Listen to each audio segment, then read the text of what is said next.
Welcome to our channel. Hampir tidak mungkin melihat konflik Israel-Palestina secara ringkas dan sederhana. Dan salah satu pemicunya ialah sengketa situs suci ini.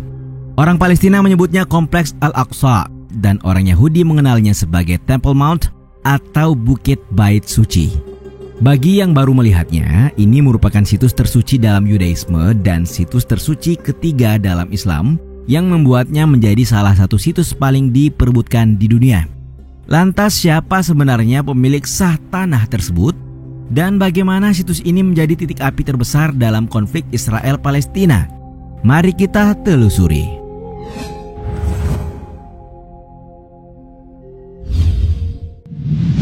Barangkali tidak ada tempat yang merangkum sejarah pergolakan Yerusalem seperti Temple Mount dengan kubah emasnya yang ikonik.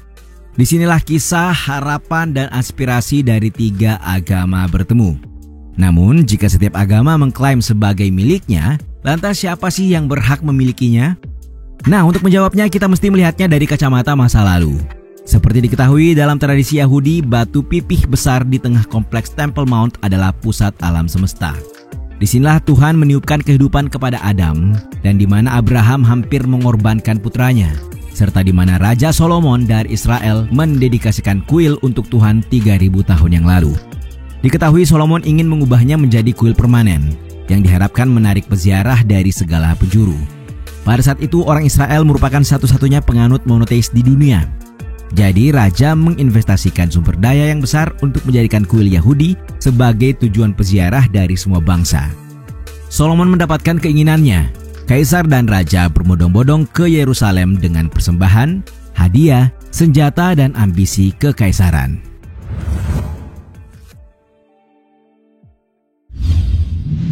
Selama 400 tahun, kuil Solomon berfungsi sebagai titik fokus Yudaisme. Kemasyhurannya meluas ke pelosok jauh Eropa dan Afrika. Jika Yerusalem adalah hadiah yang terletak di persimpangan Asia dan Afrika, maka kuil ini merupakan permata mahkotanya. Avraham Voss dalam tulisannya Judah and the Neo-Babylonian Period, The Archaeology of Desolation. Semua orang menginginkan kuil ini, termasuk di era Neo-Babilonia yang mengarahkan pandangannya ke Yerusalem sekitar abad ke-6 sebelum Masehi. Orang Yahudi tidak ingin tunduk pada kekaisaran yang lebih besar, tetapi orang-orang Babilonia tidak senang penolakan.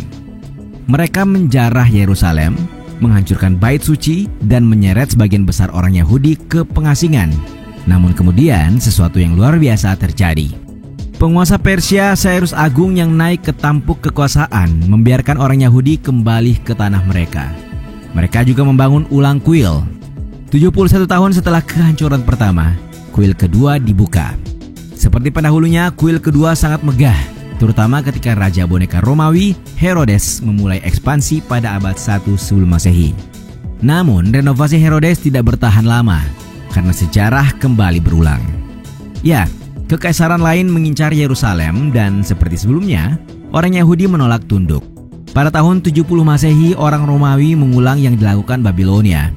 Mereka membakar Yerusalem, menghancurkan bait suci, dan mendeportasi orang Yahudi ke Romawi dengan rantai. Terakhir, Romawi menggunakan Temple Mount ini sebagai tempat pembuangan sampah. Ya, tempat tersuci orang Yahudi selama berabad-abad menjadi tumpukan sampah.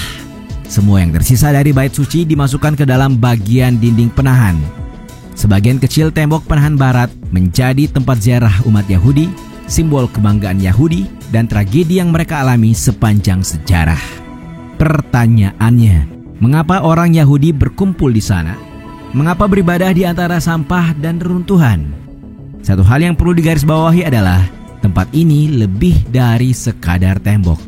Ya, tembok inilah yang paling dekat yang bisa dicapai orang Yahudi dengan pondasi batu, sebuah tempat tersuci di bumi.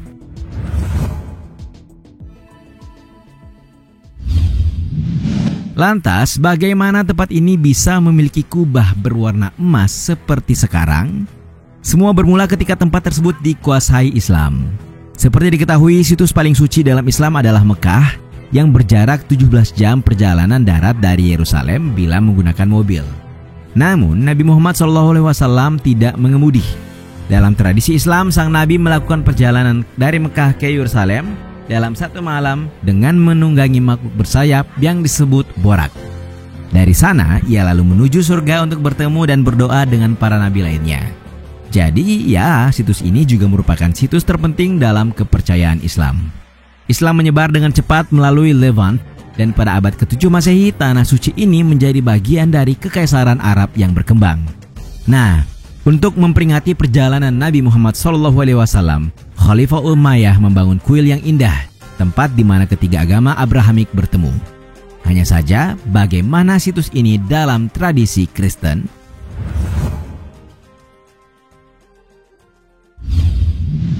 Sekitar 500 tahun setelah perjalanan malam Nabi Muhammad SAW, tentara salib Kristen berbaris dari Eropa untuk merebut kembali tanah suci dari kaum Muslim. Ketika tentara salib mengepung Yerusalem pada tahun 1099, kaum Muslim dan Yahudi di kota tersebut bersatu menahan ancaman itu. Namun tentara salib berhasil memenangkan pertempuran, membantai ribuan orang Yahudi dan Muslim, serta seperti yang dikemukakan dalam tulisan ini, mengubah tempat suci tersebut menjadi gereja. Selama 88 tahun, tempat ini berfungsi sebagai markas Satria Templar. Tentara salib tidak menguasai Yerusalem dengan lama.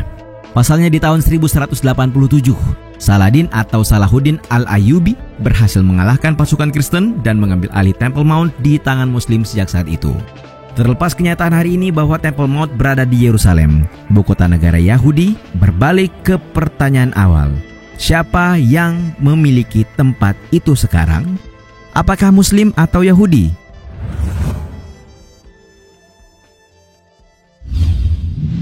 Orang Yahudi diketahui telah berdoa di tembok barat selama lebih dari 1000 tahun. Tetapi ketika mereka kembali pada tahun 1900-an, otoritas Muslim melakukan yang terbaik untuk membatasi akses orang Yahudi. Setelah Israel mendeklarasikan kemerdekaan pada Mei 1948, aliansi yang terdiri atas Lebanon, Suriah, Yordania, Mesir, Irak, dan negara Arab lainnya menyerbu Israel.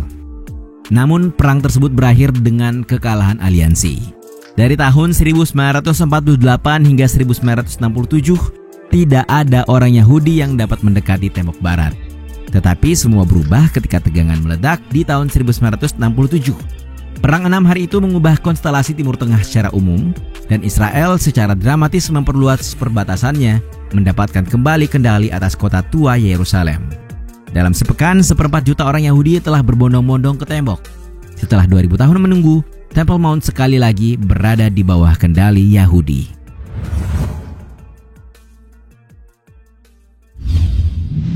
Satu-satunya orang Yahudi yang secara teratur diizinkan berada di kompleks suci adalah tentara dan petugas keamanan lainnya. Pasalnya, sedikit saja perubahan dalam status quo dapat membakar seluruh negeri. Kita bisa melihat peristiwa semacam itu dalam berbagai pemberitaan yang melibatkan pasukan Israel dan penduduk Palestina. Kecaman seringkali dialamatkan kepada Israel atas tindakan-tindakan represif yang dilakukan. Namun, benarkah demikian? Faktanya pasukan Israel memiliki akses masuk ke Temple Mount kapanpun untuk alasan keamanan. Namun, tahukah kalian kalau kontrol dan pemeliharaan situs berada pada kaum Muslim yang didanai Yordania? Ya, ini dikenal sebagai Wakaf Islam Yerusalem, yang berarti bahwa pandangan paling suci Yudaisme berada di bawah situs suci ketiga dalam Islam.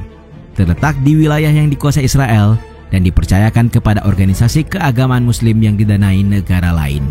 Menurut kalian, haruskah hanya ada satu yang berhak memiliki situs ini, atau justru dimiliki secara kolektif? Tulis argumen kalian di kolom komentar.